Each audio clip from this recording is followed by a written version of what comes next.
მოგესალმებით, ეთერშია კურიერის 3 საათზე ახალ ამბებს ავთო გვასალია გაგაცნობთ. ოპოზიცია ბალტიისპირეთში შეხვედრებს აგრძელებს. ხელისუფლების ოპონენტები ამჯერად ესტონეთში იმყოფებიან. ქართული ოცნება ბალტიისპირეთის ქვეყნებიდან წამოსულ სანქციებს ოპოზიციის შეხვედრებს უკავშირებს. მმართველი გუნდი ოპონენტებს ქვეყნის წინააღმდეგ მოქმედებაში ადანაშაულებს. ხელისუფლების წარმომადგენლები აცხადებენ, რომ ბალტიისპირეთის სანქციების უკან ოპოზიციისა და არასამთავრობო სექტორის კოორდინირებული მოქმედებებია. ლევან ფანცხავა თემით კურიერის ეთერში. ლევან, რისთვის მართავენ შეხვედრებს ხელისუფლების ოპონენტები ქვეყნის ფარგლებს გარეთ და რა კავშირებს ხედავენ დაწესებულ სანქციებთან მმართველ გუნდში?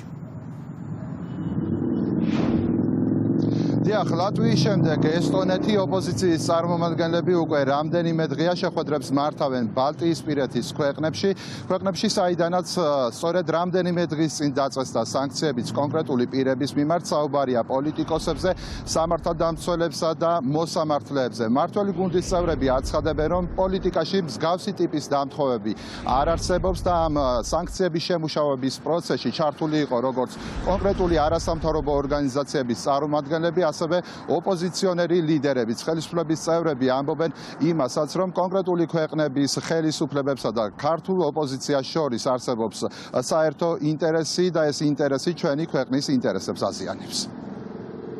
ამ ძალებს აღარ დარჩათ სხვა არაფერი რესურსი, არანაირი რესურსი, გარდა იმისა, რომ ირბინონ სხვადასხვა საერთაშორისო ორგანიზაციების კორიდორებში, გამოიჭირონ სხვადასხვა დეპუტატები და თხოვონ მათ, რომ როგორმე საქართველოზე ცუდი ათქმევინონ. ეს არის მათი ამოცანა.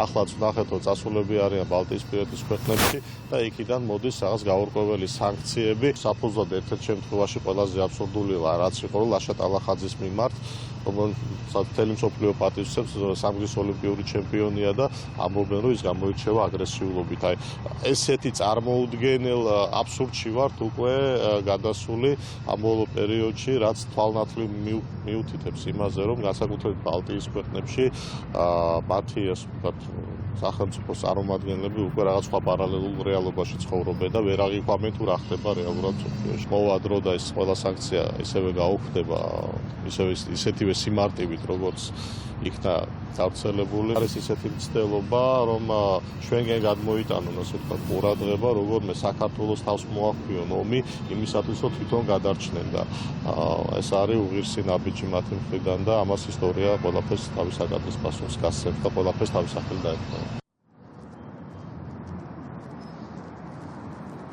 იმ ოპოზიციურ პარტიებში, რომელთა წარმომადგენლებიც იმყოფებიან ბალტიისპირეთის ქვეყნებში და მართავენ შეხვედრებს, არ საუბრობენ ამ შეხვედრების შინაარსზე და საჯაროს არ ხდიან ამ ინფორმაციას, თუმცა მმართველი გუნდის ოპონენტები ამბობენ იმას, რომ ეს სანქციების დაწესება იმ ფონზე რა მოვლენებიც ვითარდება დღეს ქვეყანაში, გასაკვირი არავისთვის უნდა იყოს.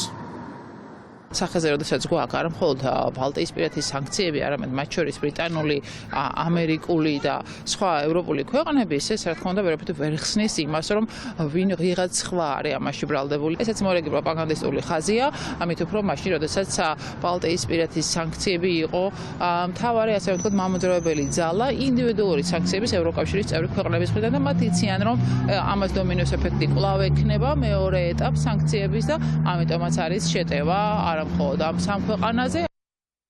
ბალტიისპირეთის ქვეყნები თავად იღებენ გადაწყვეტილებას იმასთან დაკავშირებით, რომ საქართველოში არის დემოკრატიული პროცესების უკუსლა, მათ სანქციები ცხადია არის მათი გადაწყვეტილება, მაგრამ არის ძალიან მნიშვნელოვანი იმისათვის, რომ მათი პოზიცია გამოჩნდეს იმ მიმართულებით და იმ ვითარებასთან დაკავშირებით, რაც დღეს არის საქართველოში. მმართველი გუნდი დარწმუნებულია, რომ მათი ოპონენტები ქვეყნის ინტერესების საწინააღმდეგოდ მოქმედებენ. ხელისუფლების წარმომადგენლები ამბობენ იმასაც, რომ დღეს ქართული ოპოზიცია ჩასულია კონკრეტულ ქვეყნებში, რომ დააზიანოს ჩვენი ქვეყნის ინტერესები და მათივე შეფასებით ამ სანქციების შემუშავების პროცესში სწორედ კონკრეტული ოპოზიციონერი ლიდერები დგანან და სწორედ მათ მიერ მიწოდებული ცრუ ინფორმაციასთან დაკავშირებით მსჯელობენ კონკრეტული ქვეყნების ხელისუფლებები და ამის შემდეგ იღებენ გადაწყვეტილებას დასანქცირებასთან დაკავშირებით. აქ არ არის ხელისუფლებაზე საუბარი, აქ არის საქართველოს სტრობაზე, ჩვენი სახელმწიფო ინტერესების სტრობაზე, თქვენი ოპოზიციის ნაწილი ახლაც იმყოფება ზოგიერთ ბალტიის ქვეყნებში, ზოგიერთი სხვა ქვეყანაში, თუმცა რა თქმა უნდა ძალიან საინტერესოა რა დაფინანსებით, ვისი მიწვევით დადიან ეს ადამიანები და ვის ინტერესებს ემსახურებენ. მისიები, რომელიც ჩვენ ვიხილეთ სხვადასხვა ქვეყნებთან მიმართებაში, შედგენილი არის საქართველოში და გადაგზავნილია საქართველოდან და როგორც წესი მერე ყოველგვარი აპელაციის გარეშე ისე რომ კონკრეტული ადამიანების თანამდებობასაც კი აღარ კითხულობენ, ხანდახან ვის რა თანამდებობა უკავია, პირდაპირ უაპელაციოდ წერენ სიაში, თუმცა ეს განსაკუთრებულად მძიმედ იგრძნობა ბალტიის ქვეყნების მიმართ, სამწუხაროა, რომ ბალტიის ქვეყნები რომლებთან ჩვენთან ერთად იბრძოლეს საქართველოს საკუთარი დამოუკიდებლობისთვის, ერთად შევძელით თავი დაგვეღწია საბჭოთა კავშირისთვის, ახლა მხოლოდ საკუთარი ინტერესებიდან გამომდინარე ასე ღიად ებრძვიან ჩვენს ქვეყანას და ჩვენს სახელმწიფოს, აქაც მხოლოდ ერთ-ერთი მიზეზით, რომ ჩვენ შევძელით მშვიდობა და სტაბილურობა, ოპოზიცია აგრძელებს ჩვენი ქვეყნის და ჩვენი სახელმწიფოს ინტერესების წინააღმდეგ ბრძოლას, თუმცა ეს ბრძოლა ისეთი უშედეგოდ დამთავრდება, როგორც დამთავრდა მათთვის უკანასკნელ წლებში ჩატარებული ყველა არჩევნები. ვინ დაიჯერებს რომ ბალტიისპირა სახელმწიფოების ჩინოვნიკებს ახლა დღე-დაღამე აღებლებდეს ქართული ხალხის ბედი და ჩვენთან იქნება თუ არ იქნება მშვიდობა და დემოკრატია საქართველოს. ეს ხო არის აბსურდი. ეს არის საკუთარი ტყავის გაფრთხილების და რაღაცა აი ამ ცეცხლის ხაზის გადმოტანის ერთგვარი მცდელობა. და რაც შეეხება ჩვენი ოპოზიციის აი ამ წინ და უკან სირბილს, სამარცხვინოა რომ ეს რადიკალი ძალები, შულავერის კომიტეტის წევრთა შთამომავლები ესე დაძრწიან, რომ როგორღაც ესე იგი ქვეყანაში შემოიტანონ რაღაც გარედან ფული. დღეს ესტონეთში არიან ხვალ, სადაც დაუძახებს Deep State-ის ეს ასე ვთქვათ წარმომადგენლობა, რომ როგორღაც ქვეყანაში არეულობა დაატრიალონ და უბედურებაში გავხილონ. პოლიტიკოსები, სამართალდამცველები და მოსამართლეები ბალტიისპირეთის ქვეყნებმა რამდენიმე დღის წინ საქართველოს 50-ზე მეტი მოქალაქე დაასანქციეს. მადლობა, ეს ლევან ფანცხავა იყო. ვინ მიიღებს მონაწილეობას ადგილობრივი თვითმმართველობის არჩევნებში? რამდენიმე ოპოზიციური პარტია ღიად აცხადებს, რომ თვითმმართველობის არჩევნებში ჩართვას არ გეგმავს. ზოგიერთი პარტია კი პირდაპირ უარს არ ამბობს და არჩევნებში მონაწილეობის საკუთარი სცენარი აქვს. ხელისუფლება ოპოზიციის მხრიდან საბოტაჟზე საუბრობს. ლელა ჯავახიშვილმა მოისმინა პარტიების პოზიციები, ლელა რას აცხადებენ ოპოზიციასა და ხელისუფლებაში ვის აქვს ჩამოყალიბებული პოზიცია ადგილობრივი თვითმმართველობის არჩევნებში მონაწილეობაზე? ჩამოყალიბებული პოზიცია აქვს მაგალითად გირჩს, რომელიც იმ მცირე გამონაკლისშია, ვინც მკაფიოდ ამბობს, რომ არჩევნებში მონაწილეობას მიიღებს. თვითმმართველობის არჩევნებამდე რამდენიმე თვე რჩება, ბარიერგადალახულ პარტიებში კი ამბობენ, რომ ამ საკითხზე ახლა მათი მხრიდან საუბარი არაადეკვატურია. ხელისუფლების ოპონენტები აცხადებენ, რომ დღის წესრიგში ჯერ ახალი საპარლამენტო არჩევნები დგას, მუნიციპალურ არჩევნებში მათი მონაწილეობის წინაპირობა კი სწორედ ამ მოთხოვნის შესრულება. ამ ეტაპზე საუბარი, სანამ ეს მოთხოვნები არ შესრულდება იმ საკითხზე, რომ თვითმმართველობის არჩევნებში მივიღებ თუ არა მონაწილეობას, ეს არის არაადეკვატური, სანამ არ ჩაინიშნება ხელახალი არჩევნები, არ გატარდება საარჩევნო მიმართულებით ის მნიშვნელოვანი ცვლილებები, რაც საჭიროა თავისუფალი და სამართლიანი არჩევნების ჩატარებლად, ჩვენ არ ვფიქრობთ საუბარს თვითმმართველობის მიმართულებით და არც მონაწილეობის მიღებას. 8 თვე არის ძალიან დიდი დრო. 3 თვე უკვე მიმდინარეობს უწყვეტი პროტესტი ახალი არჩევნების მოთხოვნის. რა თქმა უნდა, პოლიტიკური პარტიები უნდა ემზადებოდნენ არჩევნებისთვის, ახალი საპარლამენტო არჩევნებისთვის, ჩვენი მხრივ, ჩვენ გვაქვს ატყოფნა დაწყებული. თვითმმართველობის არჩევნები არის შემდეგი, მაგრამ ჩვენ მემზადებით ახალ საპარლამენტო არჩევნებისთვის. ახალი არჩევნები აუცილებლად იქნება და რა თქმა უნდა, ამ არჩევნებისთვის ჩვენ ვართ მზად. სხვა დანარჩენი არის პროცესი. მართლ პარტიაში კი ფიქრობენ, რომ მათ ოპონენტებს არჩევნებში მონაწილეობის ეშინიათ, რადგან როგორც უმრავლესობაში აცხადებენ, შედეგები კიდევ ერთხელ გამოავლენს, რომ ოპოზიციას ელექტორატი ფაქტობრივად აღარ ყავს. ქართული ოცნება პარტიებს ურჩევს, რომ აბსურდული მოთხოვნების დაყენების ნაცვლად თვითმმართველობის არჩევნებისთვის მოემზადოს. ეშინიათ იმისი, რომ მათ ფაქტიურად არ დარჩათ ამომრჩეველი, ამიტომაც ამბობენ დღეს უარს უკვე მომავალ ადგილობრივ არჩევნებზე მონაწილეობაში, იმიტომ რომ ხედავენ, რომ ფაქტიურად ამომრჩეველი მათ არ დარჩათ. ამაზე მეტყველებს ასევე ის, თუ რა ტიპის პროტესტს ხედავთ ჩვენ ყოველ საღამოს რუსთაველის ამ სირზე რამდენიმე ასეული ადამიანი აპროტესტებს და ითხოვს ხელახალ არჩევნებს. თუ ვინმეს უნდა დაამტკიცოს, რომ ყავს ამომრჩეველი, შესწევს ძალა, რომ რაიმე პოლიტიკურ პროცესებში მიიღოს მონაწილეობა, კეთილინებონდა მიიღონ იმ არჩევნებში, რომელიც დანიშნულია შემოდგომაზე მონაწილეობა.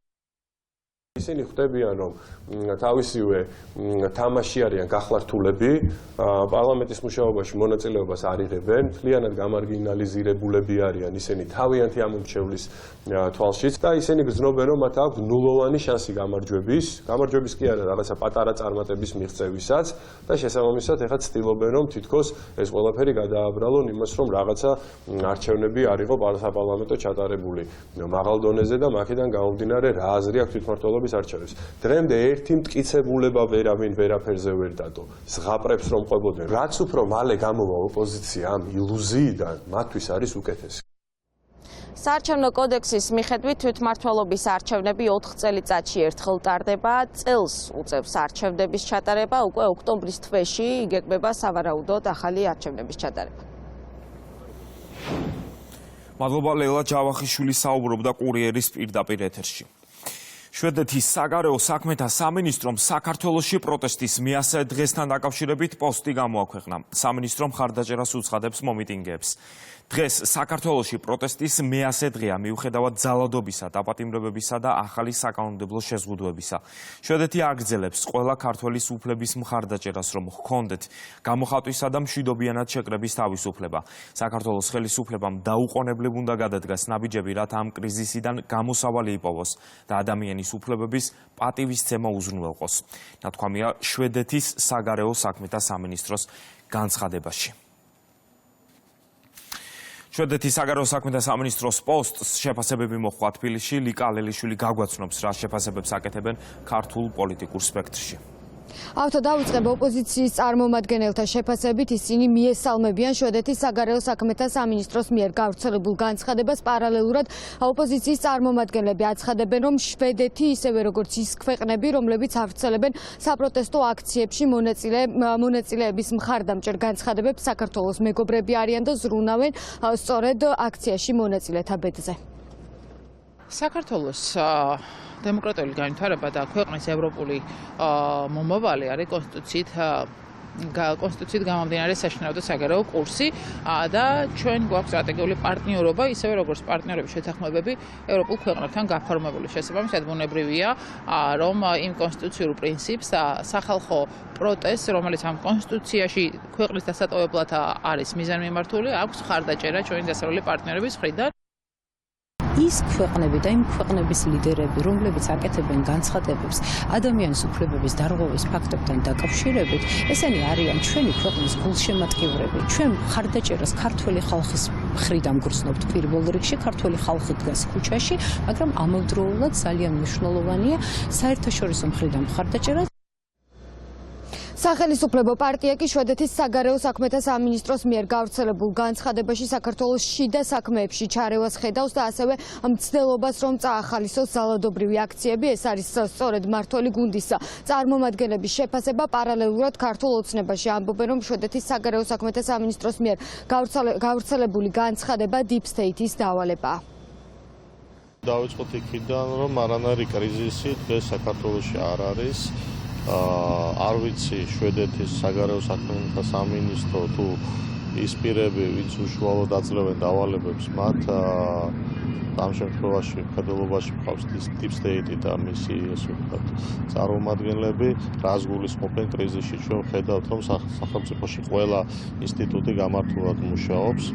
არანაირი ნიშნები პოლიტიკური კრიზისისა ქვეყანაში არ არის. მყავს ოპოზიცია, რომელიც სრულად განიძარცვა, მას დარწმუნებული ვარ, აღარ დარჩა უკვე ამორჩეველი. ამაზე მეტყველებს ასევე ის, თუ რა ტიპის პროტესტს ხედავთ ჩვენ ყოველ საღამოს რუსთაველის გამზირზე, რამდენიმე ასეული ადამიანი აპროტესტებს და ითხოვს ხელახალ არჩევნებს. ეს არის წარმოუდგენელი, ამაზე ჩვენი პარტიის და ჩვენი ამორჩევლის პოზიცია არის მყარი და ერთმნიშვნელოვანი, რომ არანაირი ვადამდელი საპარლამენტო არჩევნები საქართველოში არ იქნება. თოჯინების თეატრის მორიგი წარმოდგენა გახლავთ ეს ამბო. აქ არაფერ შუაში არ არის შვედეთი და შვედეთის საგარეო უწყების რაღაცა განცხადება. აქ არის Deep State-ის პირდაპირ ასე ვთქვათ კარნახით გაკეთებული განცხადება.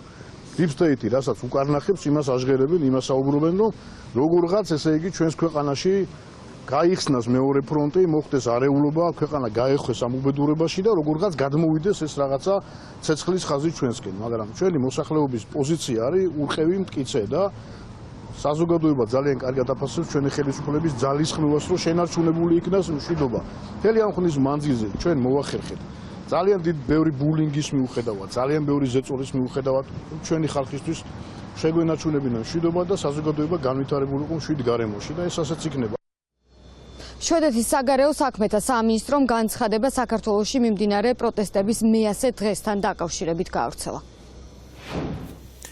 ლიკა ალელიშვილი საუბრობდა კურიერის ეთერში.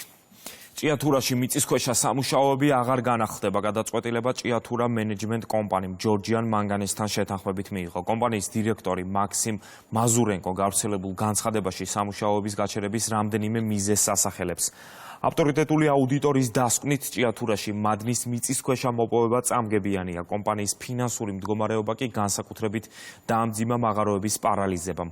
გავრცელებულ განცხადებაში ნათქვამია, რომ გაჩერებული საწარმოების პირობებშიც კი კომპანიას უწევდა თანამშრომლებისთვის ხელფასის 100%-ის გადახდა, თუმცა კოლოსალური ზარალის ფონზე ბანკებმა კომპანიას სესხის გაცემაზე უკვე უარი უთხრეს.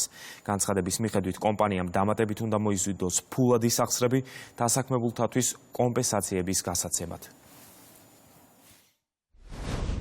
ამ გადაწყვეტილებამდე მიგვიყვანა ავტორიტეტული აუდიტორის DMT-ის მიერ მომზადებულმა დასკვნამ, რომელიც ჭიათურაში მიწისქვეშა მოპოვების ფინანსურად წამგებიანობას ოფიციალურად ადასტურებს. ბოლო წლის განმავლობაში საწარმოების ფინანსური მდგომარეობა უკიდურესად დამძიმდა მოსახლეობის მხრიდან მაღაროების პარალიზების გამო.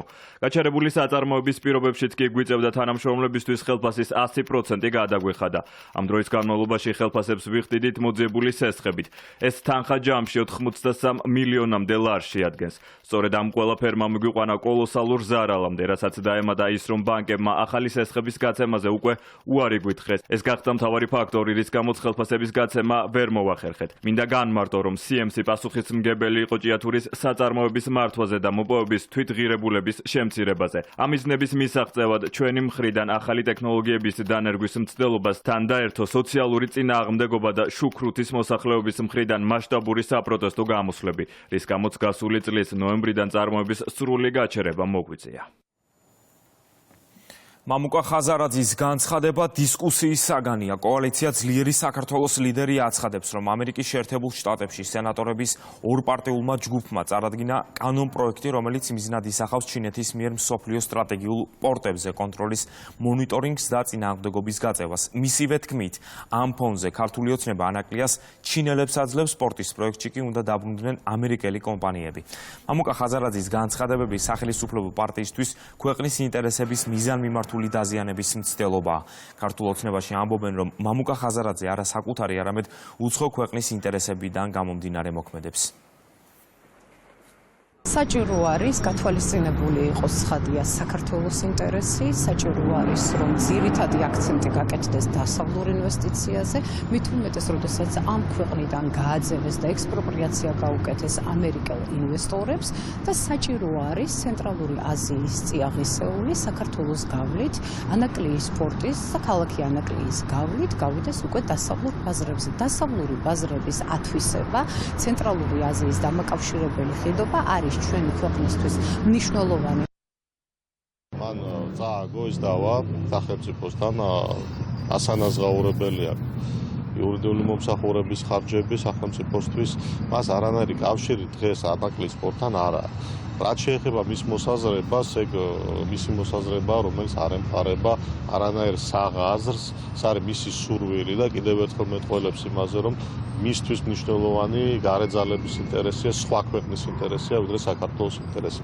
ამერწმუნეთ ანაკლის პორტთან დაკავშირებით საქართველოს აუცილებლად იპოვის ისეთ გამოსავალს, რომელიც პირველ რიგში იქნება ჩვენი ქვეყნისთვის საუკეთესო. ამერიკა და უკრაინა მორიგი შეხვედრისთვის ემზადებიან. თეთრი სახლის ხმაურიანი შეხვედრის შემდეგ მხარეები აუდიენციას საუდის არაბეთში გამართავენ. დონალდ ტრამპი დარწმუნებულია, რომ მისი ჩართვის გარეშე მოლაპარაკებას აზრი არ ექნებოდა. შტატების 47 პრეზიდენტი კვლავ საუბრობს უკრაინის დაფინანსებაზე და ჯო ბაიდენის ადმინისტრაციას აკრიტიკებს. ტრამპი მიიჩნევს, რომ რუსეთ-უკრაინის მოლაპარაკება ახლა ნაყოფიერად ვითარდება. ფიქრობ რუსეთთან ურთიერთობა საკმაოდ კარგად ვითარდება, თუმცა ახლა ისინი უკრაინას სასტიკად ბომბავენ. სიმართლე რომ თქვა, უკრაინასთან მოლაპარაკება უფრო რთულად მეჩვენება.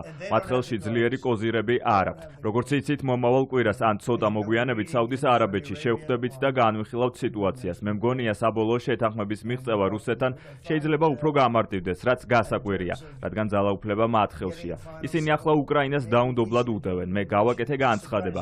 ძალიან მკაცრი განცხადება, რომ ეს დაუშვებელია. ასე არ შეიძლება. ჩვენ ვცდილობთ უკრაინას დაავეხმაროთ. უკრაინამ ძალა უნდა მოიკრიბოს და საქმე დაასრულოს. ჯერა რომ ორივე მხარეს შეთანხმება სურს.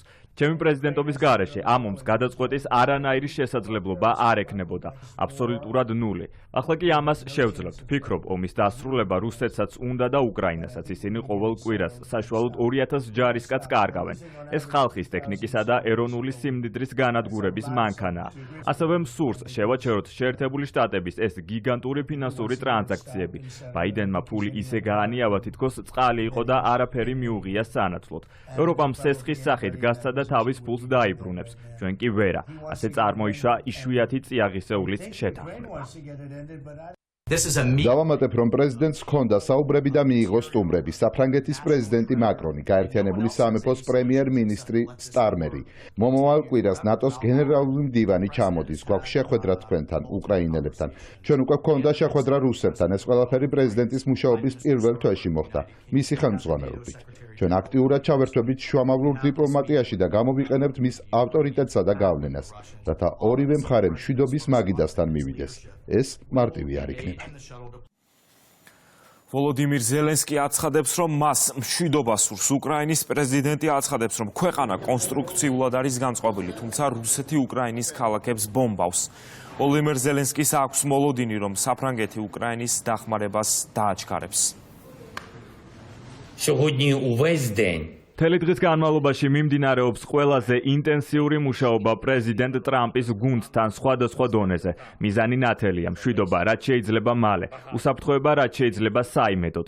უკრაინა მაქსიმალურად კონსტრუქციულადაა განწყობილი. დღეს რუსეთმა კვლავ შეუტია ჩვენს ენერგოსისტემასა და სამოქალაქო ინფრასტრუქტურას. რუსეთისთვის ეს ჩვეულებრივი, ყოველთვის ისეთივე ბოროტი და ცინიკური ქმედებაა, თითქოს უკრაინისა და მსოფლიოს მცდელობები ამ ომის დასასრულებლად არ არსებობდეს. ამ კვირაში ჩვენ ნიშნულოვნად გავზარდეთ უკრაინის მხარდაჭერა ევროპაში. ნორვეგიამ განსაკუთრებით ძლიერი გადაწყვეტილება მიიღო ჩვენი სიძლიერის დასაფინანსებლად.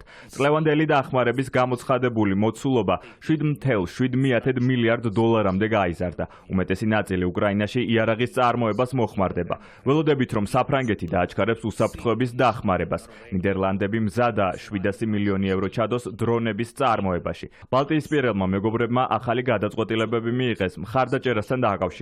ასევე მტკიცე უსაფრთხოების შეთანხმებები გვაქვს ევროკავშირის პრეზიდენტ კოშტასთან და ევროკომისიის პრეზიდენტ ფონ დერ ლაიენთან. ვემზადებით შეხვედრისთვის გენერალური შტაბის ხელმძღვანელების დონეზე საფრანგეთში. მიმდინარე პროცესების პარალელურად ომი გრძელდება უკრაინაში. ღამით ოკუპანტი ქალაქ დობროპილიას თავს დაესხა. განხორციელებული დარტყმის შედეგად 11 ადამიანი დაიღუპა, 30 კი მძიმედ დაშავდა. დაანგრეულია 8 სართულიანი საცხოვრებელი კორპუსი და ადმინისტრაციული შენობა. დაზიანებულია 30 ავტომობილი. შეტევის შედეგად ადგილზე ხანძარი გაჩნდა. სამაშველო ოპერაციების მიმდინარეობის დროს კი რუსეთმა მეორე დარტყმა განახორციელა, რის შედეგადაც დაზიანდა ინფრასტრუქტურა. უკრაინული მედიის ცნობით კიდევ ერთი ადამიანი დაიღუპა ხარკოვის ოლქზე განხორციელებული შეტევის შედეგად. დაანგრეულია საწარმო. 7 ადამიანი კი მძიმედ არის დაშავებული. რესპუბლიკელი სენატორები დონალდ ტრამპს უკრაინისთვის სამხედრო დახმარების გაგრძელებისკენ მოუწოდებენ. ამის შესახებ ინფორმაციას ამერიკული გამოცემა ჰილი სენატორებთან საუბრის შემდეგ ავრცელებს. სენატორების თქმით, უკრაინისთვის იარაღის მიწოდების შეწყვეტას გამანადგურებელი ეფექტი ექნება უკრაინის საბრძოლო შესაძლებლობებზე, რაც ძირს გამოუთხრის მის ბერკეტებს რუსეთთან მოლაპარაკებებში. სენატორებმა ასევე განაცხადეს, რომ უკრაინისთვის სადაზვერვო ინფორმაციის მიწოდება დაუყოვნებლივ უნდა განახლდეს და აღნიშნეს, რომ მათ არ ესმით, რა უნდა მოიგოს ამერიკის შეერთებულმა შტატებმა უკრაინისთვის კრიტიკულად მნიშვნელოვანი საბრძოლო სადაზვერვო ინფორმაციის მიწოდების შეწყვეტით. საფრანგეთის, დიდი ბრიტანეთის, გერმანიის, იტალიისა და პოლონეთის თავდაცვის მინისტრები მომდევნო კვირას პარიზში უკრაინის საკითხზე იმსჯელებენ. შეხვედრა 4 შაბათს შედგება. მთავარი საკითხი კი ამერიკული დახმარების შეწყვეტის ფონზე ომში მყოფი ქვეყნის თავდაცვის უნარიანობის გაზრდის გზები იქნება. საფრანგეთის თავდაცვის მინისტრი აცხადებს, რომ 5 ქვეყანა ახლა კიევის მხარდამჭერი ქმედების კოორდინირებაზე მუშაობს. დონალდ ტრამპი კანადას ახალ ტარიფებს დაუწესებს. განცხადება შეერთებული შტატების 47 პრეზიდენტმა თეთრ სახლში მედიასთან გამართულ შეხვედრაზე გააკეთა. ტრამპის თქმით, წლების განმავლობაში ამერიკას კანადა უსამართლო ტარიფებს უწესებდა, მათ შორის საუბარია ხე-ტყისა და რძის პროდუქტებისთვის დაწესებულ გადასახადებზე. ტრამპის განცხადებით, ის შეაჩერებს ამერიკის შეერთებული შტატების ძარცვას სხვა ქვეყნების მხრიდან, რაც წლების განმავლობაში გრძელდებოდა.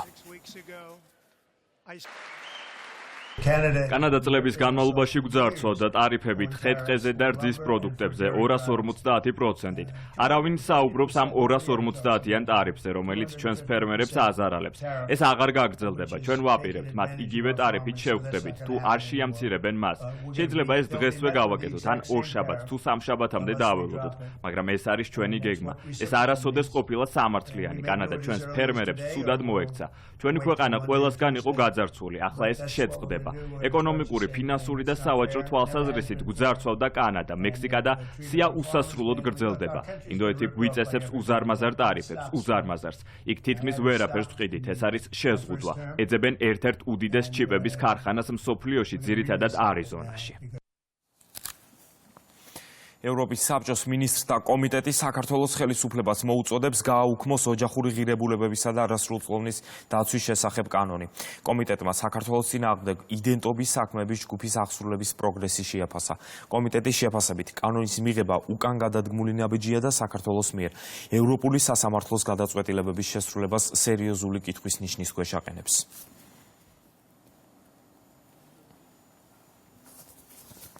ქართულ ოცნებაში განმარტავენ, რომ სადაო კანონი არასრულწლოვნების უფლებების დაცვის მიზნით შემუშავდა. ხელისუფლების წარმომადგენლები უსამართლოს უწოდებენ ოჯახური ღირებულებებისა და არასრულწლოვნის დაცვის შესახებ კანონზე საერთაშორისო შეფასებებს. ამის გათვალისწინებას არავინ აპირებს, ეს ძალიან მნიშვნელოვანია ჩვენი ქვეყნისთვის, ჩვენი ტრადიციებისთვის, ჩვენი ღირებულებებისთვის, თუმცა საწყედია, რომ ევროპის საბჭო კვლავ აგრძელებს ასე დამოკიდებულებას ჩვენი ქვეყნის მიმართ, თქვენი იცით, რომ ამ კანონმდებლობით არავის უფლებები არ ერევა, პირიქით, ჩვენ ვიცავთ სწორედ არასრულწლოვნების უფლებებს, ვიცავთ ადამიანების უფლებებს, ვისაც მნიშვნელოვანია ის ღირებულებები, რომელზეც ვისაუბრეთ, ამიტომ ეს კიდევ ერთი სრულიად უსამართლო გადაწყვეტილებაა და დამოკიდებულება საქართველოს მიმართ. ეს ჩვენი ამორჩევის დაკვეთა იყო. შესაბამისად არანაირ საფუძველი იმისათვის, რომ დღეს ჩვენ ეს კანონი გავაუქმოთ, არ არსებობს.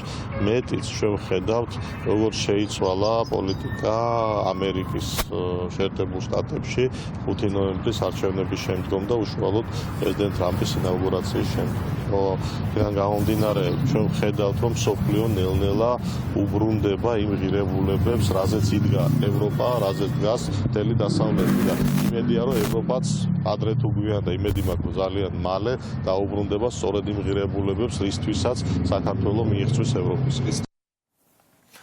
საქართველოს ეროვნული გმირის გენერალ-მაიორ გენო ადამიანს დაბადების დღესთან დაკავშირებით აფხაზეთის ავტონომიური რესპუბლიკის მთავრობის თავმჯდომარე ლევან გალობლიშვილმა აფხაზეთის მთავრობის წევრებთან ერთად გმირთა მოედანზე გენო ადამიანს ბიუსტი ყვავილებით შეამკო.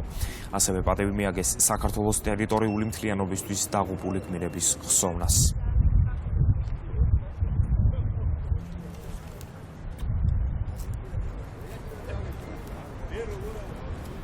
დღეს 99 წელი შეუსრულდებოდა ჩვენს ლეგენდარულ გენერალ გენო ადამიანს, ამავდროულად ის იყო მამაჩემი. ჩვენ ჯარში გენოს გენერალ გენო ადამიანს გენოციას ეძახდით. უფროსი თაობაც ასე ეძახდა. გენო ადამიანს 12 ბრძოლა მოიგო ომის პირობებში. ეს იყო უკომპრომისო და შეუვალი ადამიანი, რომელმაც დაგვამახსოვრა თავი, როგორც ძალიან თბილმა, ძალიან მეგობრულმა ადამიანმა და ამავდროულად ის იყო შეუვალი და ის იყო მტრის მიმართ და საერთოდ საქმის მიმართ ძალიან კონკრეტულად ჩამოყალიბებული პიროვნება. ვიმყოფებით საქართველოს ეროვნული გმირის ბატონი გენო ადამიანს, გენერალ-მაიორის ბატონი გენო ადამიანს საფლავზე. მისი 8 წლი ქვეყნისა და ერის წინაშე არის განუზომელი და ჩვენი ვალია რომ ჩვენს მომავალ თაობას გადავცეთ ჩვენი გმირების შესახებ და ყველაფერი გავაკეთოთ იმისათვის რომ მათი სახელი იყოს უკტავი და ახსოვდეს ჩვენს ქვეყანას და ჩვენს მომავალ თაობას. მიხეილ სარჯველაძემ რუხის რესპუბლიკურ საავადმყოფოში ის პაციენტები მოინახულა, რომლებიც დროებით ოკუპირებულ აფხაზეთში ცხოვრობენ და სამედიცინო სერვის ზუგდიდში რუხის კლინიკაში იღებენ. ჯანდაცვის მინისტრი მათ ჯანმრთელობის მდგომარეობას გაიცნო. ასევე ბატონებს 8 მარტი მიულოცა.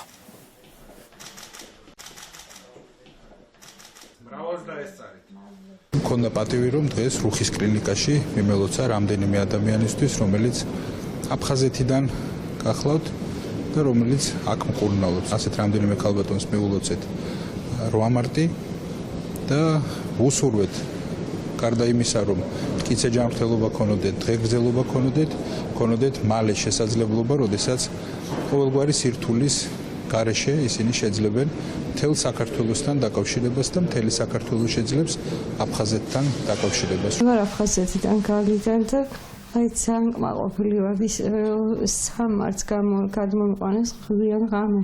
გზა იყო გადაკეტილი, მაგრამ მაინც გამიხსნეს და ისე ოპერატიულად ჩამიტარდა ყველაფერი. აქ ვარ მოხვედი, ალბათ დღეს არ ვხვდებოდი ცოცხალი.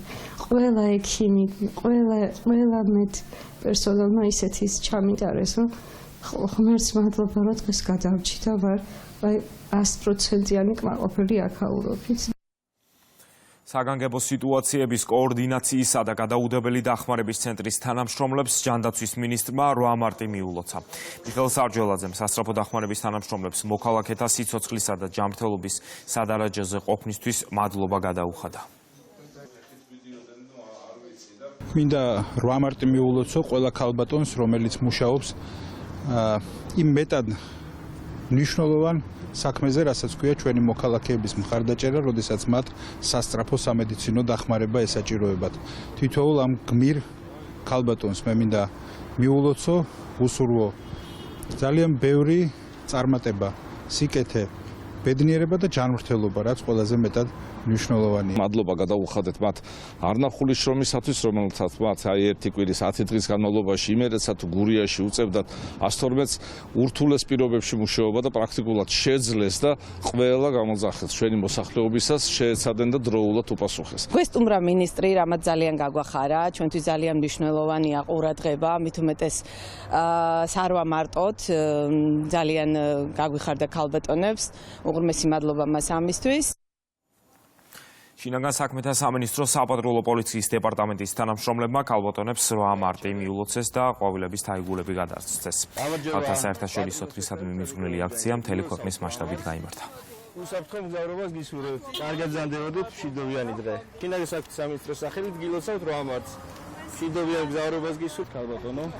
პატრონის ინსპექტორი ბაჩანა ცოფურაშვილი. შინაგან საქმეთა სამინისტროს სახელით გილოცავთ 8 მარტს. ნახვამდის. ჩუღურეთის რაიონში ქალთა დღისადმი მიძღვნილი კვირეული დაიწყო. ღონისძიება ყოველწლიურად იმართება. კვირეულის ფარგლებში ეწყობა შეხვედრები. მაჟორიტარი დეპუტატი რიმა ბერაძე ჩუღურეთის რაიონში მცხოვრებ ქალებს შეხვდა და 8 მარტი მიულოცა. ქალთა დღისადმი მიძღვნილი კვირეული მიზნად ისახავს სხვადასხვა სფეროში მოღვაწე ქალების წახალისებას.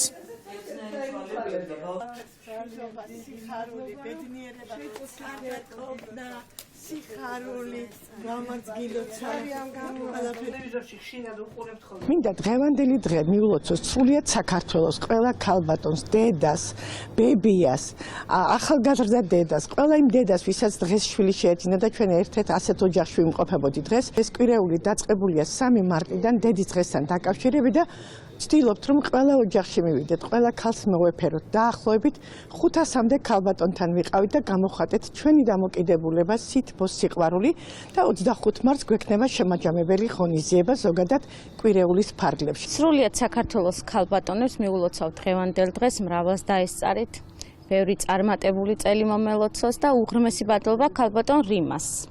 ყოველთვის იჩენს მარტო ქალბატონების მიმართ, არა მთლიანი თავისი უბნის მიმართ ყურადღებას. გუდაურში სნოუბორდ კროსის დისციპლინაში დასკვნითი საერთაშორისო ღონისძიება იმართება. ტურნირზე 21 ქვეყნის 88 სპორტსმენი ასპარეზობს. 2024-25 წლის ზამთრის სეზონზე საქართველოს უკვე მესამე მსოფლიო თასის მასპინძელია. გუდაურმა და ბაკურიანმა ჯამში 300-მდე სპორტსმენს უმასპინძლა. A very good organization here with the ჩვენ მხარდაჭერა გვაქვს მთის ტრასების სააგენტოსგან, გუდაურისგან და საქართველოს სათხილამურო ფედერაციისგან. წელს კიდევ უფრო გაუმჯობესებულია ყველაფერი. აქ პროფესიონალი და გამოცდილი ადამიანები მუშაობენ. ყველაფერი კარგად ორგანიზებულია. we have a great cause in სოფლიო თასი აქამდე წარმატებით ჩავატარეთ და შესაბამისად ეს სოფლიო თასის მიმედოვნებთ, რომ წარმატებით იქნება ჩატარებული. ამინდი არის იდეალური, თოვლის კონდიციები არის, კონდიცია იდეალური და ეს არის ქვეყნისთვის კიდევ ერთი დიდი წარმატება. გამოშვების ბოლოს ერთი საქველმოქმედო განცხადება კოკა ბერიძეს საზოგადოების დახმარება სჭირდება. ახალგაზრდა ბიჭი მძიმე სენს ებრძვის, მრავალთვიანი მკურნალობის შემდეგ ოჯახს ძვირადღირებული მედიკამენტებისა და მკურნალობის სახსრები აღარ აქვს. დახმარების მსურველებს თანხის ჩარიცხვა შეგიძლიათ ეკრანზე მითითებულ ანგარიშის ნომრებზე.